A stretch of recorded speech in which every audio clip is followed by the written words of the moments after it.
اول حاجة هسلق القرع العسلي في شوية مية ومعاه السكر. هو مش هياخد وقت طويل في سلقه، يا دوبك 10 دقايق، بحيث لما تضغطوا عليه بالمعلقة تلاقوه بقى طري خالص. وبعد ما اتسلق القرع العسلي هحطه بميته مع المانجا في الخلاط.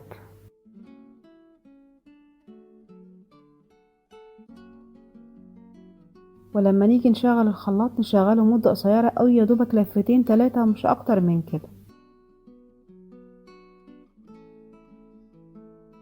سمك المانجا طلع تقيل أوي، فممكن أخففه بشوية مية صغيرين وأشغل الخلاط لفة كمان وخلاص.